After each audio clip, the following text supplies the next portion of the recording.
President Aminul Hasan साहब मौजूद हैं और national affair secretary Mohammad Ahmad Saadi इस प्रेस कॉन्फ्रेंस में शामिल हैं। मैं दरख्वास्त करता हूं प्रोफेसर इंजीनियर सलीम साहब से कि वो आपको ब्रीफ करें, मीडिया को ब्रीफ करें तमाम इश्यूज। बिस्मिल्लाहिर्रहमानिर्रहीम। सभी पत्रकार जर्नलिस्ट साथियों को, बहनों और भाइयों को सलाम आदाब। आप सबका जमात इस्लामी हिंद की इस मंथली प्रेस मीट में हम इस्तकबाल करते हैं, स्वागत करते हैं। जैसा कि अभी बताया गया कि आज के प्रेस नोट में हमने 4 इश्यूज को ज्यादा हाईलाइट किया है और उनमें सबसे पहला इशू हमारी निगाह में सबसे महत्वपूर्ण इम्पोर्टेंट है, वो जमहूरी कदरों, डेमोक्रेटिक वैल्यूज और डेमोक्रेटिक इंस्टीट्यूशंस जो इदारे हैं, जमहूरी इदारे, वो किस तरह कमजोर हो रहे हैं और उसके नतीजे में हमारे मुल्क की जो डेमोक्रेसी है और डेमोक्रेटिक एनवायरनमेंट है वो धीरे धीरे सिकुड़ता जा रहा है, कम होता जा रहा है। खासतौर से हम देख रहे हैं कि पार्लियामेंट में जिस तरह से संजीदा गुफ्तगू और बहस होनी चाहिए बिल्स को पास करने से पहले, अब वो बहस का, डिबेट का माहौल धीरे धीरे बहुत कम होता जा रहा है और पार्लियामेंट में हंगामाराई और उसके नतीजे में बार बार एडजर्नमेंट्स और फिर तेज़ी से बगैर बहस किए हुए बड़े इम्पॉर्टेंट और अहम इश्यूज़ को बिल की शक्ल में एक्ट्स और बिल पास कर लिए जाते हैं। दूसरा, जो जमहूरी इदारे हैं, जमहूरियत के तहत काम करने वाले इदारे, इंस्टीट्यूशंस, ख़ास तौर से ईडी, इनकम टैक्स, सीबीआई और पुलिस एडमिनिस्ट्रेशन, ये जो इदारे हैं, ये इदारे धीरे धीरे हुकूमत का एक टूल बनते जा रहे हैं। सरकार के हाथों का एक हथियार बनते जा रहे हैं अपने अपोजिशन और अपने विरोधियों को नुकसान पहुंचाने के लिए, दबाने के लिए, और जो आवाज़ें अपोजिशन की उठती हैं उनको कमज़ोर करने के लिए, दबाने के लिए। मीडिया का एक बड़ा हिस्सा खरीद लिया गया है या खामोश कर दिया गया है, डरा दिया गया है उसको। लेकिन अभी भी आप जैसे बहुत से हौसलामंद और हिम्मत और हौसले से अपनी हक बात कहने वाले लोग अभी भी मौजूद हैं, लेकिन एक बड़ा हिस्सा मीडिया का वो अपनी जिम्मेदारी से तकरीबन सबकदोश हो गया है और वो एक तरह से हुकूमत की पीआर एजेंसी या हुकूमत के माउथ पीस के तौर पर काम करने लगा है। तो ये तमाम इदारे हमारी असेंबली और पार्लियामेंट्स और हमारी एग्जीक्यूटिव और इवन हमारी अदालतें भी अब धीरे धीरे लोगों के और पॉलिटिकल दबाव में काम करने लगी हैं। तो ये जो सिचुएशन है हमारे मुल्क की, ये बहुत तशवीशनाक है और मुझे लगता है कि ये तब होता है जब आवाम अपनी जिम्मेदारी से गफलत बरतने लगती है और पॉलिटिकल पार्टी और इक़्तिदार में बैठे लोगों को आज़ाद छोड़ देती है। जमात इस्लामी हिंद ये समझती है और आपके ज़रिए से ये पैगाम पहुंचाना चाहती है मुल्क की आवाम तक कि मुल्क की आवाम को इस जमहूरियत को बचाने के लिए बेदार रहना पड़ेगा। हुकूमत की कारकर्दगी और कार्रवाई और तरीके पर निगाह रखनी पड़ेगी और गलत ट्रेंड्स को और गलत चीज़ों को रोकने में आवाम को आगे आना पड़ेगा। दूसरा जो अहम इशू है जो हमने लिया है वो महंगाई और जीएसटी में जो हालिया तब्दीलियां की गई हैं। हम देख रहे हैं कि रिटेल इन्फ्लेशन जो है उसमें जो प्राइस राइज हुआ है उसकी रेट 6% से भी ज़्यादा है, जो एक मिनिमम होता है उससे बहुत ज़्यादा है। और उसके नतीजे में हम देख रहे हैं कि जो बुनियादी जो हमारी सहूलतें हैं, ज़रूरत की चीज़ें हैं, उन पर कीमतों में तेज़ी से इजाफा बहुत ही करीब मुस्तकबिल में होने वाला है। डीजल और पेट्रोल और दूसरी जो एक्साइज ड्यूटीज़ जो इस पेट्रोल पर है वो 50% के आसपास है। तो उसके नतीजे में इसके अलावा एक बड़ी तब्दीली पिछले दिनों में जो आई है वो ये है कि जो खाने पीने की जो चीज़ें हैं, बुनियादी चीज़ें, फूड ग्रेन्स वगैरह, पहले ब्रांडेड उस पर वो जीएसटी के दायरे में आते थे, अनब्रांडेड जीएसटी के दायरे में नहीं आते थे। अब इन्होंने अनब्रांडेड पैकेज जो पैकेट्स हैं और ग्रेन्स हैं, दूसरी खाने पीने की चीज़ें हैं, उनको भी जीएसटी के दायरे में लाकर 5% जीएसटी उस पर लगा दिया है, जिसके नतीजे में आम आदमी के लिए, आम इंसानों के लिए, आम शहरियों के लिए हर चीज़ में कीमतों में इजाफा होगा और इसका फ़ायदा कॉरपोरेट को, इनडायरेक्टली कॉरपोरेट को इसका फ़ायदा होगा। हमें मालूम है कि जो बुनियादी चीज़ों में जो ब्रांडेड पैकेट और पैकेज फूड है वो सिर्फ 10% है मार्केट में, बाकी 90% जो है वो अनब्रांडेड था, जो पहले जीएसटी से फ्री था। अब उस 90% को भी जीएसटी के दायरे में लाया गया है और उसका भार आम लोगों पर भी पड़ेगा और बहुत ज़्यादा उसका असर पड़ेगा, ख़ासतौर से गरीबों और कमज़ोर तबकात के लोगों पर।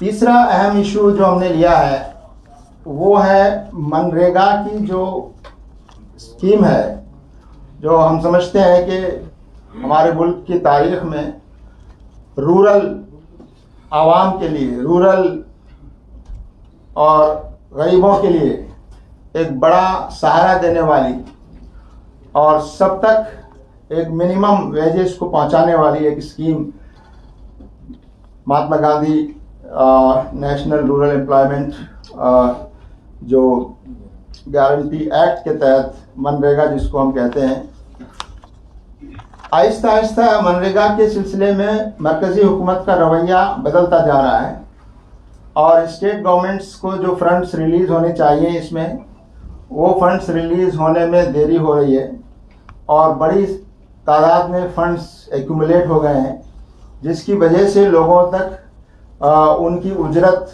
और उनका पैसा आवाम तक नीचे नहीं पहुंच पा रहा है। और इसका अंदाज़ा भी डेटा से मालूम होता है कि 2015 में 1.64 करोड़ लोग जो हैं वो मनरेगा के लिए अप्लाई कर रहे थे और 2022 में ये तादाद बढ़कर 3.07 करोड़, तकरीबन डबल हो गई। इससे अंदाज़ा हो रहा है कि ये स्कीम कितनी ज़रूरी है और कितनी ज़रूरत है इसकी। और जमात इस्लामी हिंद तो इस बात का भी मुतालबा करती आई है कि ये स्कीम सिर्फ रूरल के लिए ना हो, बल्कि इसके पैरेलल अर्बन पुअर के लिए भी ऐसी स्कीम लाई जानी चाहिए, जिससे अर्बन एरियाज़ में रहने वाले जो गरीब, मजदूर और बहुत ही लो इनकम ग्रुप्स हैं, उन तक भी इस तरह के चीज़ें पहुँचें और इस जैसी कोई स्कीम अर्बन सेक्टर के लिए भी, अर्बन एरिया के लिए भी लाई जानी चाहिए। तो हुकूमत का ये जो रवैया है, जिससे एक बड़ी तादाद, बड़ी रकम जो है स्टेट्स को नहीं पहुंच पा रही है, उसकी वजह से लोगों में काफ़ी बेचैनी है और लोगों को काफ़ी परेशानियों का सामना है। एक आखिरी इशू जो हमने इसमें शामिल किया है वो यकीनन आपके लिए भी बहुत ज़्यादा जज्बाती इशू भी है कि हमारे मुल्क से बहुत तालीम याफ्ता, हाईली प्रोफेशनल लोग और अच्छे मालदार और खुशहाल लोग, ख़ास तौर से नौजवान, बड़ी तादाद में हमारा मुल्क छोड़कर, मुल्क की शहरियत छोड़कर दूसरे मुल्कों की सिटीज़नशिप अख्तियार कर रहे हैं।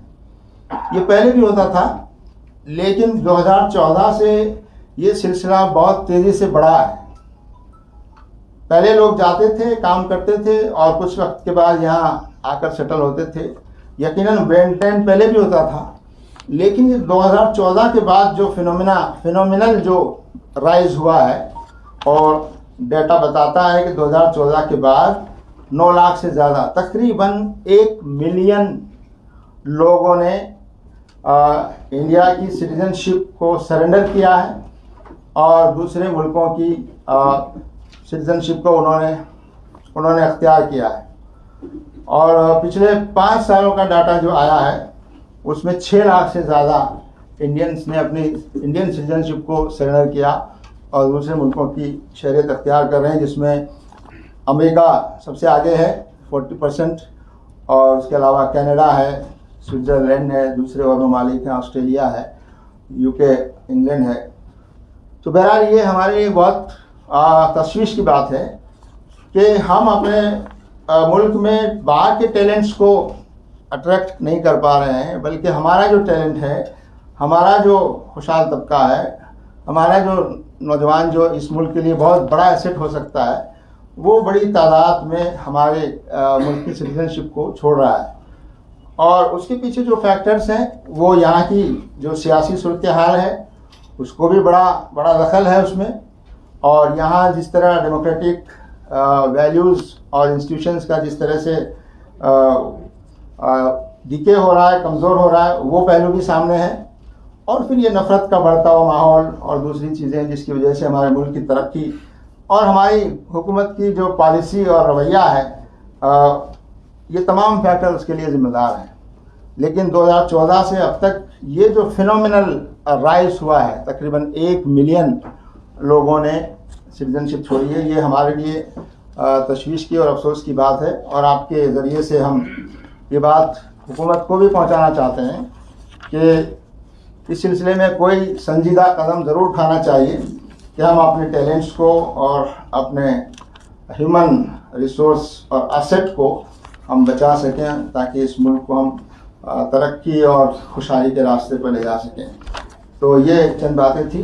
अब इंशाल्लाह आप हज़रात के लिए सवालात का मौका होगा। हमारे साथ हमारे नायब अमीर एस अमीनुल हसन साहब और हमारे नेशनल अफेयर्स के सेक्रेटरी मोहम्मद अहमद साहब भी मौजूद हैं।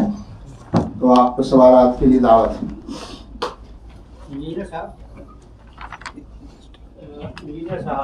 हाँ बताइए। ज़रा एक रिक्वेस्ट है कि आप अपना नाम और ऑर्गेनाइजेशन का नाम भी साथ में बोले तो ज़्यादा, ताकि लोगों को मालूम हो जाए कि जी बताइए। आसिम सैयद, रोजनामा खबरें। जी सर, सवाल ये है कि पिछले दिनों में मौलाना मौदूदी और सैयद कुतुब की किताबों के हवाले से पूरे मुल्क में एक नई बहस छिड़ गई है और अलीगढ़ मुस्लिम यूनिवर्सिटी ने आनन फानन अपने यहाँ से सिलेबस से उन चीज़ों को हटा दिया है।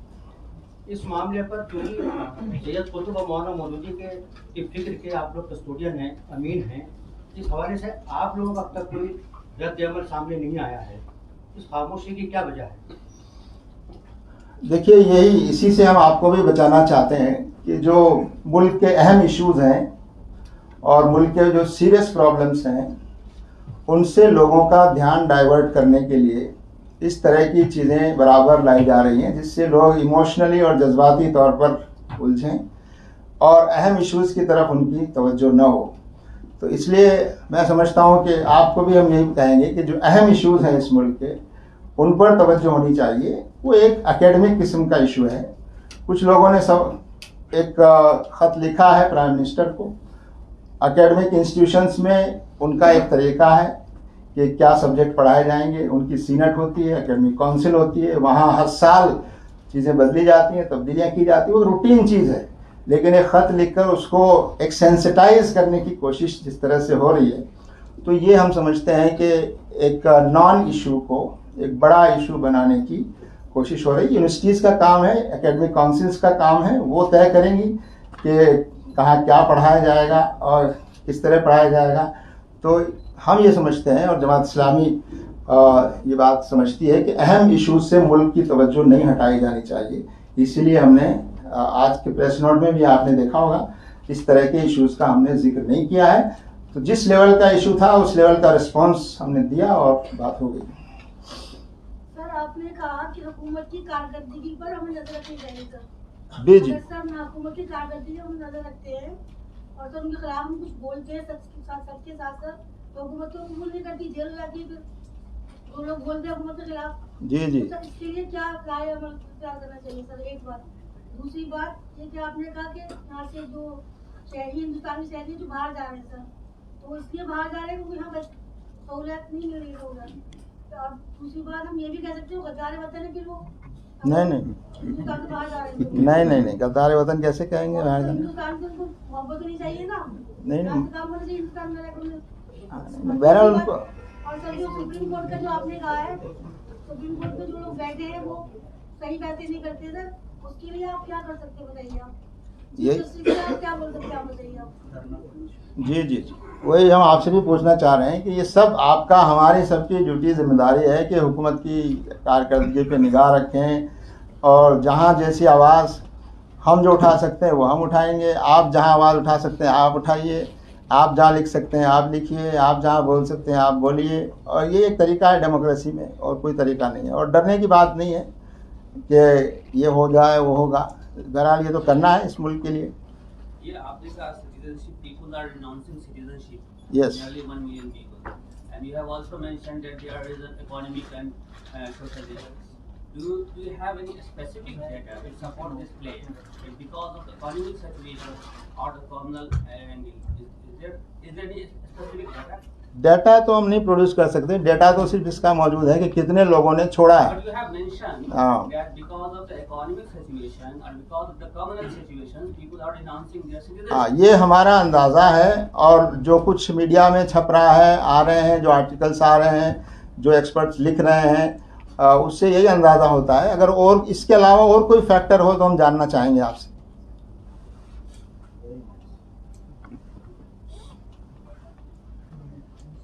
अमित शाह का भी एक बयान आया है। कौन सा भैया? अमित शाह ने अभी अच्छा। कहा है कि एनआरसी और सीए को लागू किया जाएगा कोर्ट से निपटने के बाद। तो क्या अगर ऐसी सूरत होती है तो क्या फिर उसी तरह की किसी तहरीक की जरूरत होगी? जी फिर उसी तरह की तहरीक की जरूरत होगी मुल्क को? देखिए वो तो वक्त बताएगा, हुकूमत का रवैया बताएगा कि आवाम को क्या करना होगा। इंजीनियर साहब, पूनम शहजाद यूजेटिंग से। हाँ क्या आपको लगता है कि सरकार जो घर घर तिरंगा मुहिम चला रही है और देशभक्ति के लिए जगाने के लिए जो काम कर रही है, तो आप लोग उसका समर्थन करेंगे? इसका समर्थन और विरोध करने का मसला ही नहीं है। किसको नहीं मालूम है कि तिरंगा हमारा झंडा है, हमारे मुल्क का झंडा है। और जब से मुल्क आज़ाद हुआ पूरा मुल्क तिरंगा फहराता है। अब ये एक नई मुहिम चलाकर आप एक सिंबॉलिक और एक टोकनिज़म को जो का माहौल बना रहे हैं और असल इश्यूज से लोगों को हटा रहे हैं, ये बात ठीक नहीं है। ये लोगों को कौन सिखाएगा कि तिरंगा फहराना चाहिए और तिरंगा फहराना चाहिए और हमारी इंडिपेंडेंस का डे मनाना चाहिए? तो डे 1 से जब से हमारा मुल्क आज़ाद हुआ है पूरा मुल्क कटता आया है। हुकूमत को वो काम करना चाहिए जिस काम के लिए हुकूमत चुनी गई है। हुकूमत आवाम की खिदमत के लिए है, हुकूमत आवाम के मसाइल को हल करने के लिए है, लोगों की तकलीफ़ें दूर करने के लिए है। जो मसाइल और बेरोज़गारी के और महंगाई के और दूसरे जो मसाइल हैं उनको हल करने में हुकूमत संजीदगी दिखाए। और ये इस तरह की चीज़ों में लोगों को उलझाना ठीक नहीं है। तो आवाम सब कर रही है पहले से। इसको आप टोकनिज्म या कॉस्मेटिक? बिल्कुल बिल्कुल।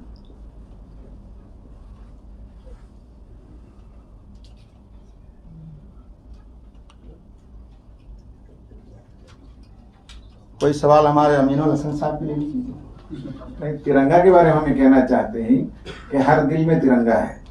हमें हर घर में तिरंगा से ज्यादा हर घर में नौकरी चाहिए, उसके लिए हुकूमत कुछ करे। तो इसीलिए हम कह रहे हैं कि टोकनिज्म है, हर घर में नौकरी दें। यह मुश्किल काम है, हुकूमत नहीं करना चाहती, सीरियस नहीं है।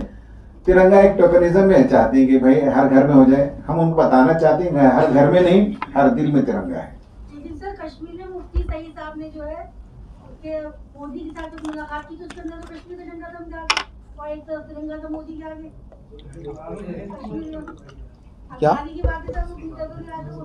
क्या हो गया क्या हो गया? महमूद मुफ्ती ने जो साबिक चीफ मिनिस्टर कश्मीर की उसमें सर उन्होंने मुफ्ती सईद के साथ डाला कश्मीर का झंडा और हम उनके साथ डाला है, मोदी के साथ डाला तिरंगा। 5-6 साल पहले अब ये तो उनसे पूछिए जरा। खैर इस तरह की चीज़ों पर हम कोई न बात हमें मालूम है और न ही हम ऐसी चीज़ों पर कोई बात कहेंगे। तो भगवा को राष्ट्रीय ध्वज भी बनाने की बात होती है। ये होना चाहिए। हो चुका मुझे। ठीक है। जो लोग आज 75 साल पर जैसे जमहूरियत जो मना रहे हैं, वो उसमें से कुछ ऐसे भी लोग हैं, हिंदू संगठन के लोग जो भगवा को राष्ट्र ठीक है, बहरहाल लोग तो कुछ भी कहेंगे, लोग गॉडसे को भी कुछ बड़ा आदमी मानते हैं, तो बहरहाल वो इस मुल्क को रिप्रेजेंट नहीं करते। जो गॉडसे की तायद करते हैं या गॉडसे की आइडियोलॉजी की तायद करते हैं या इस मुल्क में नफरत की तायद करते हैं, कोई बात कह सकता है, but they do not represent this country. Aminul Hasan साहब आमतौर पे मुस्लिम तंजीमें मोदी साहब से मुलाकात नहीं करती हैं, जो मतलब रिलायबल तंजीमें हैं, मिलते तो बहुत लोग हैं, जो मिलते हैं, जो कभी किसी कॉन्फ्रेंस में चले जाते हैं, इंटरफेथ कॉन्फ्रेंस टाइप की चीज़ों में, फिर उन पर शक होने लगता है कि ये लोग टेंटेड है, मशकूक लोग हैं ये लोग। तो फिर कौन मुसलमान रिलायबल है, कौन मशकूक है, ये कैसे तय हो? हमने कभी तय नहीं किया कि हम मोदी जी से मुलाकात नहीं करेंगे। जरूर मुलाकात करेंगे, वो हमारे प्राइम मिनिस्टर हैं और जब भी उसकी जरूरत होगी हम करेंगे। कोविड के ज़माने में ऑनलाइन ही मुलाकात हो सकती थी, ऑफलाइन नहीं हो सकती थी। तो मोहतरम सलीम इंजीनियर साहब ने डिफरेंट रिलीजन के जिम्मेदारों को 8-9 लोगों को जमा किया था और प्राइम मिनिस्टर साहब ने टाइम दिया था और उन्होंने हमें 35 या 40 मिनट का टाइम दिया था, लेकिन 1 घंटे से ज़्यादा हमारे सेशन में रहे और सारे मज़ाहिब के लीडरों ने जो कुछ कोविड के ज़माने में हुकूमत से मिस हैंडलिंग हुई उस पर जो गुफ्तगू हुई तो उन्होंने सुना, बहुत अच्छे तरीके से सुना और फिर उन्होंने अपनी बातें बयान की और बताया कि हम जितने NGOs हैं, ऑर्गेनाइजेशन हैं, मुसलमानों के, हिंदुओं के, दीगर लोगों के, जो समाज में अपना फुटप्रिंट रखते हैं और वो रखते हैं, फुट सोल्जर्स रखते हैं और हमारे पास नज़्म है, पैसे हैं, सब कुछ है, स्कीम है, लेकिन उन स्कीम को नाफिज करने के लिए हमें आपकी मदद की ज़रूरत है, ये उन्होंने फरमाया था। इसमें एक बात और याद दिला दूं, हम पहले भी कहते रहे हैं, जमात इस्लामी इस मुल्क में जो भी गवर्नमेंट, इलेक्टेड गवर्नमेंट को अपनी गवर्नमेंट समझती है और जो भी प्राइम मिनिस्टर है वो हम सब के प्राइम मिनिस्टर हैं और उनसे बात करना हमारा राइट है, बात करना भी और अपनी शिकायतें या अपनी जो भी चीज़ें हैं, तो हम हमेशा उसके लिए ज़रूरत पड़ने पर तैयार हैं, लेकिन हम एजेंडा और इश्यूज़ पर बात करने के लिए तैयार हैं। हम सिर्फ तस्वीर और फ़ोटो के लिए या एक ऑप्टिक्स के लिए या दूसरे बाहर के मुल्कों को दिखाने के लिए कुछ चीज़ें हों, उस तरह की चीज़ों के लिए हम तैयार नहीं हैं। इश्यूज़ पर संजीदगी से जब भी बात होगी हम ज़रूर करेंगे और जैसा कि आपने बताया एक मौका मिला था ऑनलाइन, उस पर बात की गई। ये हुकूमत हिंद का एक बार फिर ये आया है, लिटरेशन आया है कि यूनिफॉर्म सिविल कोड, तब तक हम इस सिलसिले में आगे नहीं बढ़ेंगे जब तक कि स्टेक होल्डर्स न चाहेंगे। तो आप उनके इस पॉजिटिव बयान पर हाउ डू यू रिएक्ट?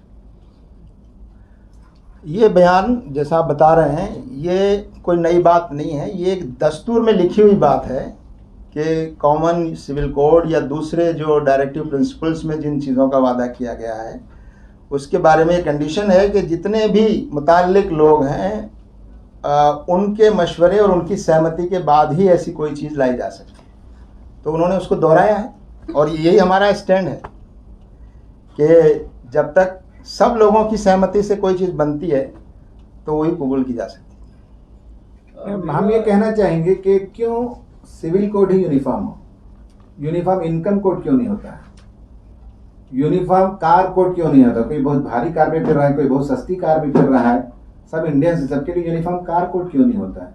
सबके लिए यूनिफॉर्म हाउसिंग कोड क्यों नहीं हो रहा है? फुटपाथ पे तो काफ़ी बड़ी आबादी पड़ी हुई है, तो ये तो हमें समझना चाहिए। हम यूनिफॉर्मिटी चाहते हैं तो आखिर वहीं क्यों ले जाकर अटेंशन को डाइवर्ट किया जाता है? हम तो यूनिफॉर्म इनकम पॉलिसी के हक में हैं, तो उसके लिए जो यूनिफॉर्म अपॉर्चुनिटीज दिया जाए सबके लिए, नौकरियों में, प्राइवेट सेक्टर में, तो ये असल मुद्दे हैं। इन सब को हटाने के लिए इस तरह के इश्यूज उठाते हैं। जी गजाली साहब कुछ फरमाइए। जी मेरा छोटा छोटा 3 सवाल है। पहली बात ये कि हिंदुस्तान में रोलर टैक्स, साइमन एक्ट और डांडी यात्रा हो चुकी है। वो डांडी यात्रा हुई थी नमक की वजह से, जब नमक पे एक टैक्स लगाया गया था। अभी खाने पीने की चीज़ों पर टैक्स लगाया गया, दही पर, दूध पर और अनाज पर। तो क्या मुल्क एक बार फिर आज़ादी की उस तहरीक की तरफ बढ़ रहा है क्या? पहला यह सवाल है कि जब आम आदमी की रोजी रोटी का सवाल है, उसकी थाली में खाने का सवाल है, तो क्या मुल्क एक बार फिर आज़ादी की तरफ बढ़ेगा? दूसरी बात ये कि अभी मुस्लिम कहना चाहिए दानिश्वरों की और उलमा की एक मीटिंग हुई जिसे नाम दिया गया नहीं, इंटेलेक्चुअल के अलावा तमाम मज़ाहिब की उसको एक नाम दिया गया। तो सवाल यह है कि वो पूरे के पूरे में एक ऐसा माहौल बनाने की कोशिश की गई कि एक मुसलमानों की तंजीम जो साउथ में काम कर रही है उस पर पाबंदी आयद की जाए। इस तरह का माहौल उससे उभर के आया, इस तरह की बात आई। तो जमात इस्लामी का इस बारे में क्या अपना सोचना है, उसका क्या एक्शन है, मैं ये जानना चाहता हूँ। देखिए, आपने जो पहली बात कही है वो यकीनन बहुत सीरियस है कि हालात बहुत ख़राब हो रहे हैं और आवाम के लिए बहुत मसाइल पैदा हो रहे हैं। और यही वजह है कि जब आवाम अपनी ज़िम्मेदारी और अपने राइट से जब गाफिल होने लगती है तो फिर हुकूमतें एरोगेंट हो जाती हैं। हिंदी में कहें तो निरंकुश हो जाता है शासन जब लोग बोलना छोड़ देते हैं।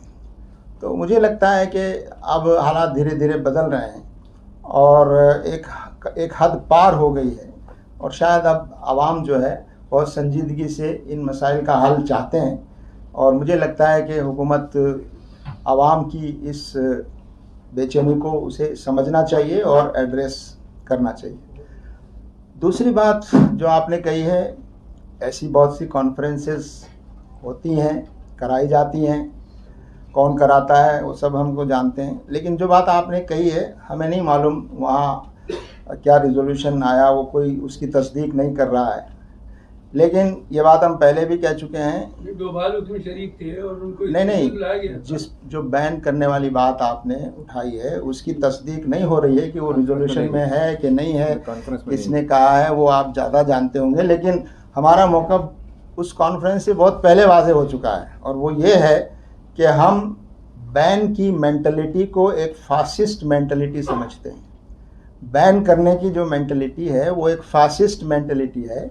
इस मुल्क में अगर कोई गैर कानूनी काम किसी भी तंजीम का कोई आदमी करता है, साबित होता है, तो उसके लिए कानून मौजूद है और उस पर कानून के मुताबिक कार्रवाई होनी चाहिए। लेकिन जो बैन की मेंटलिटी है उसको हम एक फासिस्ट और एंटी डेमोक्रेटिक मेंटलिटी समझते हैं, चाहे वो किसी भी तंजीम के बारे में हो।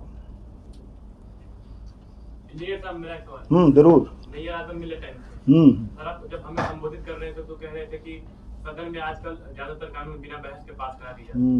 अभी मानसून सत्र चल रहा है, इसमें देख रहे हैं कि संसद की ज्यादातर कार्यवाही हंगामे की भेंट चढ़ जाती है। तो क्या सर इसके लिए सिर्फ सरकार ही जिम्मेदार है या विपक्ष भी जिम्मेदार है? वैसे तो दोनों जिम्मेदार हैं, मगर हर चीज़ में जब दोनों बात कहते हैं तो सरकार ज़्यादा जिम्मेदार होती है, क्योंकि हाउस को चलाना, हाउस में जो नाराज़गी है उसको एड्रेस करना, अपोजिशन पार्टीज़ के कुछ इश्कालात हैं तो उनको मुतमईन करना, ये हुकूमत की जिम्मेदारी होती है। तो यकीनन दोनों की वजह से माहौल बिगड़ता है, लेकिन अल्टीमेट जिम्मेदारी हाउस को चलाना, ऑर्डर में लाना और संजीदा डिबेट और बहस करना, कराना, ये गवर्नमेंट की और उस हाउस का जो स्पीकर है उसकी जिम्मेदारी होती है।